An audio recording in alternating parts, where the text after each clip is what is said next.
Doctor Strange is directed by Scott Derrickson and stars Benedict Cumberbatch, Rachel McAdams, Mads Mikkelsen, I believe that's how you pronounce his name, Tilda Swinton, and Chiwetel Ejiofor, I believe that's how you pronounce his name, and is the newest Marvel film that stars Benedict Cumberbatch as a popular surgeon after a tragic accident happens that makes him pretty much lose his hands.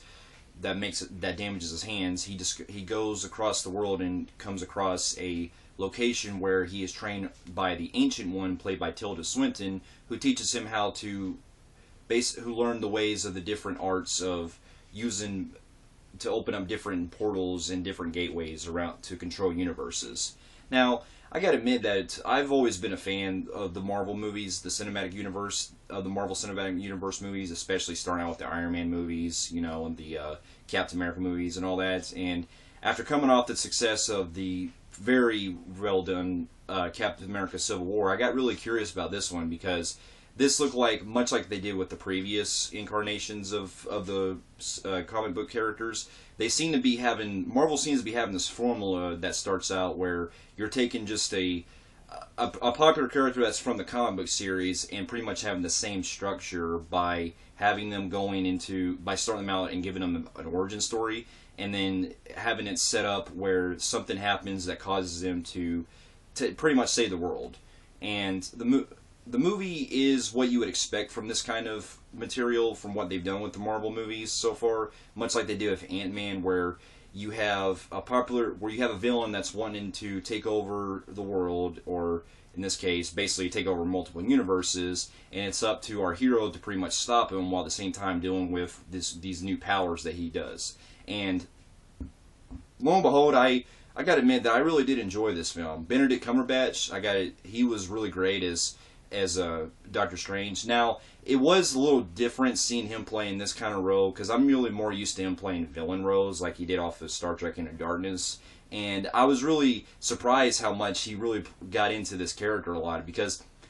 much like with Ant-Man, this film does blend in a lot of comedy elements along with a lot of the action scenes, and which kind of threw me off at first, because from the trailers it kind of makes it look like it's trying to be like a flat-out more serious tone they were going for,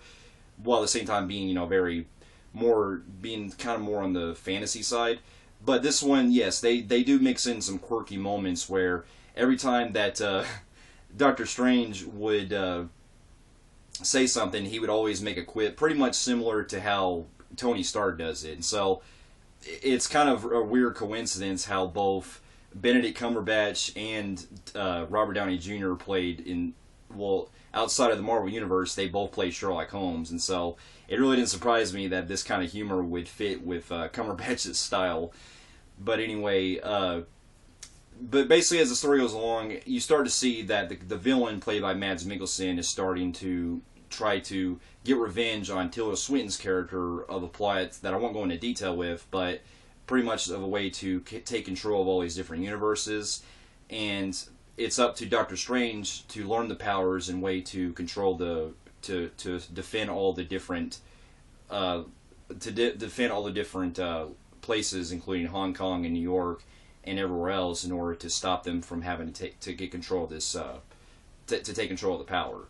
And the movie I also really enjoy Tilda Swinton's character, the Ancient One, where every time that she's training Cumberbatch about the different things, he would always make like a funny quip to her and everything, and it was cool seeing her in a big blockbuster like this after seeing her like the Chronicles of Narnia movies. And so I really like her as an actress, and I think that she was perfectly cast in this role. And I also liked the one guy, forgot the guy's name, Benedict Wong, who played Wong, where he was basically like the guardian of this. Well, he's basically the watcher in this library at first, where he's kind of protecting this book from Cumberbatch's character, from Strange, from having to learn these secret laws of basically these secret laws of the universes. And it's funny because every time that Strange is always in this library with him, he's always cracking a one-liner to him about how he only has one name, and he has to. And he comes up with all these different names, pokes fun at it, and I thought that really cracked me up. And visually, this film is probably one of the best Marvel films I've ever seen out of the cinematic universe, because from what I see in the trailers, it kind of looked like they were kind of doing like an Inception kind of style mixed in with stuff like off a Portal, because you're basically seeing Strange going through like all these different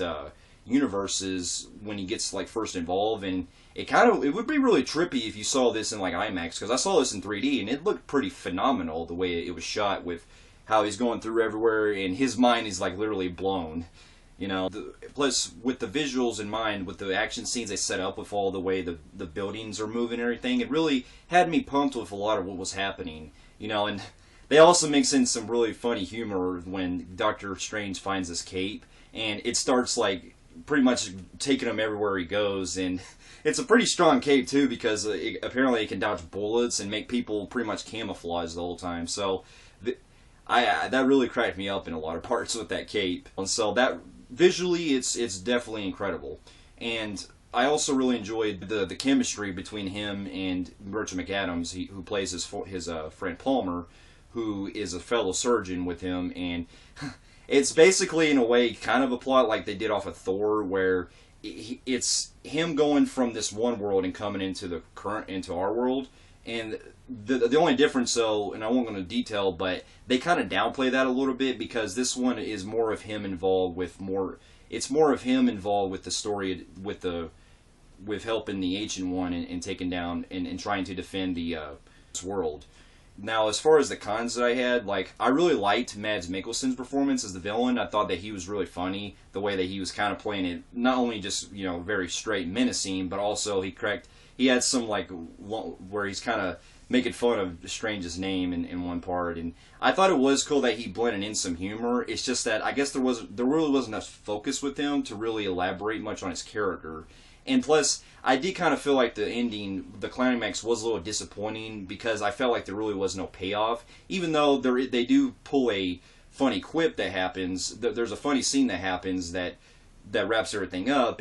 I felt like it was kind of anticlimactic, and I expected to see a lot more of what came out of it. So that was really my only cons with the film. But overall, I really do highly recommend Doctor Strange. I think that Doctor Strange perfectly fits inside this universe, and I would love to see him cross over with the Avengers later on in the series, especially with the upcoming Avengers Infinity War. So I do highly recommend the film. Now, there won't be a spoiler video for this one, because unfortunately I couldn't get my friend Eddie to join me in on this discussion. But I do recommend, for those of you who have followed all the Marvel films, to go definitely check this out. And with that, I'm going to give the movie an 8.5 out of 10. What did you guys think of Doctor Strange? Comment below, and if you guys like what you see here, you can check out more of my videos here. I'll be having more reviews coming up here soon. I'll see you guys later.